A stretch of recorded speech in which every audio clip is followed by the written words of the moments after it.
پہلے بھی بہت کم تھے، 1% بھی نہیں تھے، آج وہ اچھے خاصے بڑے گروہ بن چکے ہیں۔ 2 گروہ کہ جن کو انفلٹریٹ کیا گیا باہر سے، باقاعدہ تشیع کے اندر داخل کیا گیا، یہ نظریات کو کسی بھی طریقے سے، اب ہمارے ہاں داخلی طور پہ وہ نادان دوستوں کی کمی تو ہوتی نہیں ہے کسی بھی دور کے اندر، اب اس کے اندر 2 گروہ، ایک تو جس کو کہہ لیجئے کہ نصیریت کا گروہ داخل کیا گیا، دوسری طرف سے تکفیریت کا، شیعہ تکفیری جسے کہتے ہیں آپ، شیعہ وہابی بھی کہہ لیں، پتہ نہیں کتنے الفاظ ہیں اب تو مجھے، شیعہ تکفیری بھی موجود ہیں، جس طرح سے باہر تکفیری ہیں ہمارے ہاں بھی تکفیری موجود ہیں۔ اب یہ 2 گروہ باقاعدہ ساتھ ساتھ مین سٹریم میں داخل ہونے کی کوشش کر رہے ہیں، اور وہ باقاعدہ مین سٹریم شیعوں کو ختم کرتے چلے جا رہے ہیں، اور اس کا شکار کون ہو رہا ہے؟ ہمارا اپنا شیعہ، ہمارا اپنا نوجوان، ہمارا اپنا پڑھنے والا، ہمارا اپنا سننے والا۔ عزیزان گرامی، ان دونوں کے دونوں جو ہمارے اس وقت بے انتہا ہم پہ جو حملے ہو رہے ہیں، ان سے اپنے نوجوانوں کو، بچوں کو بچائیں، اور جس طرح سے بھی ہو سکے مین سٹریم میں باقی رہیں، جو اصل تشیع ہے جسے مذہب جمہور کہا جاتا ہے اس پہ باقی رہیں۔ ہمارے ہاں اس وقت اتنے مسائل آ چکے ہیں کہ بعض اوقات معجزہ پڑھتے ہوئے خود ہمیں ہو رہا ہوتا ہے کتنے لوگ مانیں گے کتنے لوگ نہیں مانیں گے، پتہ نہیں میں اس بات کو پہنچا پایا یا نہیں پہنچا پایا، خود ہمیں داخلی طور پہ ہو رہا ہوتا ہے کہ کتنے لوگ مانیں گے۔ ائمہ علیہ السلام نے کہا ہمارے فضائل، ہمارے مناقب، معجزات کو پیش نہ کرنا اس مجمع کے اندر جہاں پہ لوگوں کے اندر تحمل نہ ہو،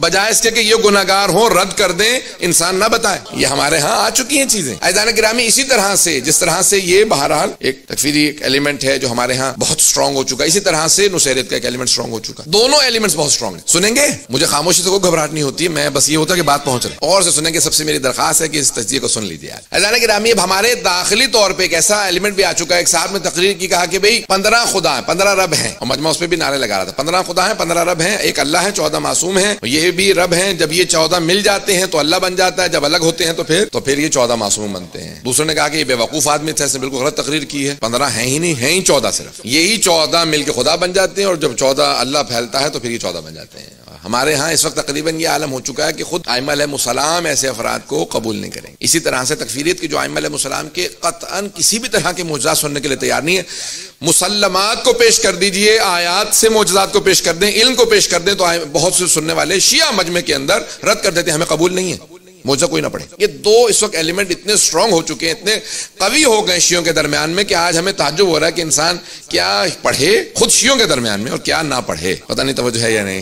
ہمیں داخلی طور پہ دونوں ایلیمنٹ سے اپنے آپ کو بچانا ہے کہ ائمہ علیہ السلام کے نہ معجزات فضائل کے اوپر کوئی شبہ ذہن میں آنے دیں، اور نہ ہی توحید کے خلاف کوئی اپنے ذہنوں میں شبہ آنے۔ عزیزان گرامی، جس حد تک ہو سکے اپنے آپ کو، اچھا ہمارے ہاں ایک ایسا گروہ ہے کہ جو کسی نہ کسی ایک گروہ سے تھوڑا سا سافٹ کارنر بنا لیتا ہے اپنے دل میں، اور کیا کرتا ہے، میں مین سٹریم میں ہوں لیکن تھوڑا سا میرے لیے دل میں خدا نہ خاصا سافٹ کارنر ہے نصیریوں کے لیے، میرے دل میں تھوڑا سا سافٹ کارنر تکفیریوں کے لیے۔ اتنی نمازیں تو پڑھتے ہی ہیں نا، کیسے رد ہو سکتے ہیں، حافظ قرآن ہیں یا نصیریوں کے لیے مولانا خدا ہی مانتے ہیں اور کیا کرتے ہیں۔ عزیزان گرامی، دونوں کی سخت مذمت آئی ہے۔ ائمہ علیہ السلام خود فرماتے ہیں کہ ہم جتنے انبیاء آئے، جتنے ائمہ علیہ السلام آئے، وہ مسلسل توحید کے اس عقیدے کو بچانے کے لیے آئے ہیں۔ اگر آپ توحید کے عقیدے کو رد کر دیں تو آپ نے ائمہ علیہ السلام کی رد کر دی ہے۔ پتہ نہیں بات واضح ہے نہیں؟